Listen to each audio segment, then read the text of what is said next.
when we say don't be enemies, we mainly say that as in from our perspective of like different markets. But if you are in the same market as somebody else, I think it might be a little different because you are competing against that person. But at the end of the day, if your market is big enough to house multiple people, then you should be fine. Like the thing is it's not really competition in my opinion, because even where like I have 4 other competitors in my area that I communicate with on a regular basis.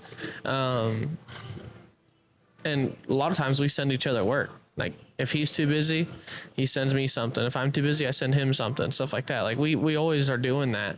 And we usually call and have conversations and stuff all the time. But like there's enough grass out there for people to cut. Your real competitor is the chuck in the chuck in the truck that's going out there and lowballing you, you know? Like for an example, me and the one of my other competitors was talking one day, and I was like, what are you charging per hour? You know? And I was like, I'm not going to cutthroat you. I'm not going to go below you. Like I want to figure out what you're charging. So if they call me or you, they get the same relative price, you know, because chucking a truck over here behind us is going to come in for $20 lower than both of us anyways. Yep. You know, like, why are me and you aren't the competitors? We're just trying to weed out the chuck and the trucks that are going to mow till August, get hot, and then bounce. Yeah. So I think it's truly helpful for you and a local competitor to kind of bounce ideas off of and talk to each other. Granted, you don't have to keep them so close to you. Like, just have conversation with them, you know? Like the good saying, keep your friends close, your enemies closer. Oh yeah, definitely. You know? So yeah, I think that too. And I think the only thing that I disagree is that I sincerely don't think chucks and trucks are enemies or they're like any kind of competition, because like they take themselves out regardless, right? And like for the people that don't know what chucking a truck is, it's essentially just like the bottom feeders, right? Like they have a daytime job. $20. They have it's like their side hustle, weekend warriors, however you want to call it. And this does not just apply to landscaping. This also applies to like any other business type, right? Like everybody starts somewhere, and you essentially start out as a chuck in a truck, which is fine. I mean, we all did it, right? But you eventually grow out of it. You know, if you stay in there, then, you know, that's like your deal. But it's not a real competition, because, you know, you can't stay. At some point, they give up.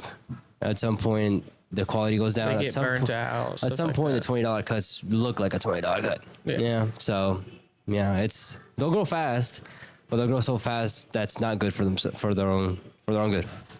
They do end up taking themselves out. I'm not saying that they're like the biggest threat. Oh, you know? They're not. But I also think that I think that your person that's kind of equal with you is also not your problem. Yeah. You know, like it could just be my area. I mean, I would say try it in your guys' areas, you know, whoever's listening, or even you, like, I think you guys would find a good common ground and be able to discuss things, you know? And one of the things that I tell all of them is like, I'm not going to take your employees. And if someone tells me that that they're cutting your yard, or that you are cutting their yard, and they want me to give them an estimate, I'm going to reach out to you and be like, hey, look, they're not happy with the service. This is why.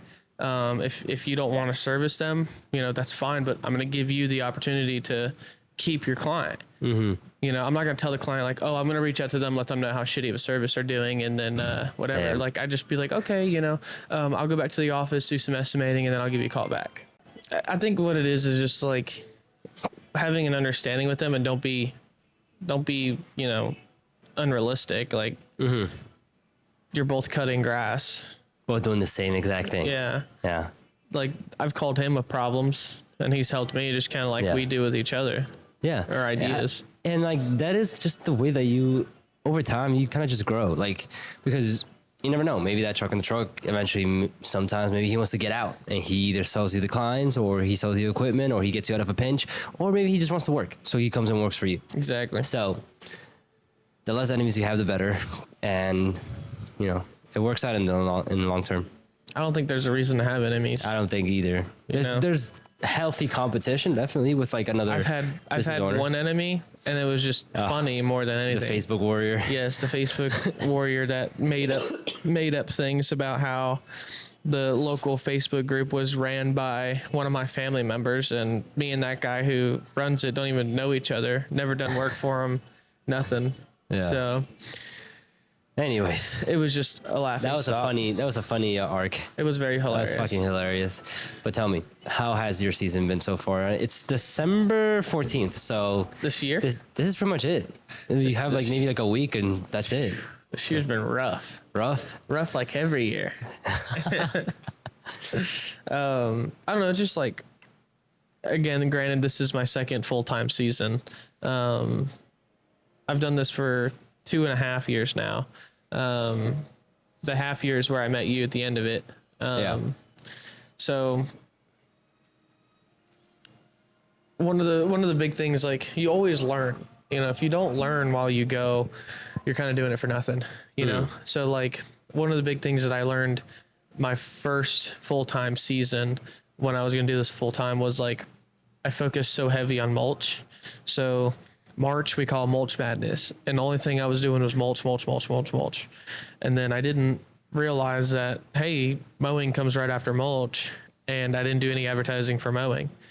So I went from doing like $23,000 a year, or $20,000 to $22,000 a month on mulch, to doing like $6,000 in mowing. And I was like, oof, that's bad. Oof. So I learned that the first season, learned a few other things for spring rush. And then this season was hiring the right people. Yeah. And not taking a vacation, you know, right in the middle of spring rush. Hell yeah. Of course, I got married and had some other stuff go on. Like, The wedding was great, by the way. the wedding was That fantastic. shit was that was good. It was great. It was a fun time.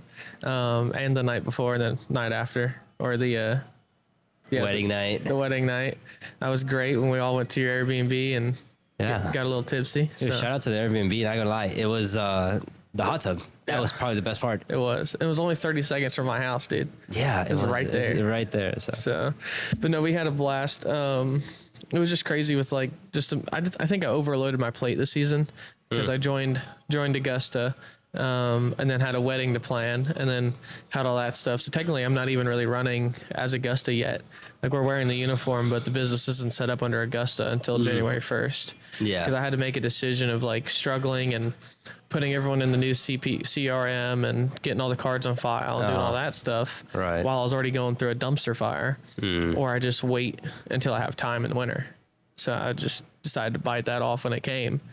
So that's kind of January. That's kind of like last week of December plan, is get everyone rolled over. Yeah, I mean, so like the way that I did it was I just went straight for it, like just cut it off the neck as soon as I hit training, and it worked out because like, to be honest, like, people don't give a shit. You know, they really don't give a shit. Like, just cut my fucking grass. You know what I'm saying? Like, do the service that I'm paying you to do, and it worked out long term.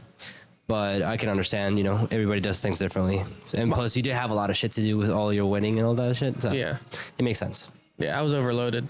I didn't want to add more stress, you know. Hey, real quick, if you're still watching or listening, congratulations. You don't have the attention span of a goldfish, and it also seems like you like what you're listening or watching. So why not subscribe, leave a comment, like, or if you're in a podcast platform, leave us a review. It helps us out more than you think. All right, let's get back into it. Okay, so understanding that the beginning of the season was kind of a mess with the whole focusing in one-time services versus like the recurring services that you should have done, which now you learned your lesson. What would be kind of the changes that you'll make this season to make sure that you actually get to the goals that you want to hit? So I kind of started doing that. Like, last season, I learned from the previous season. Well, I guess it was this season is when I implemented it. So I focused more on like, yes, we're going to do mulch. Yes, we're going to do great. I said, but the thing that we did differently is I took time to do marketing on both door hangers. Like, while we were doing a mulch job, we would do 9er rounds, which is basically the 9 houses around the house that we were servicing. We'd put door hangers out. So wherever we stopped, I'd put door hangers out. Also, we would do door hangers. I would do door hangers in the evening, stuff like that, which it worked well this year because I went from last season doing $6,000 a month in April to this year we did $20,000 a month. That's great. Thank you so much for watching that clip. If you want to see the full-length interview, the full-length video, then just click right here. Come on. Click it now. You know you want to. You liked it, right? Click it right now.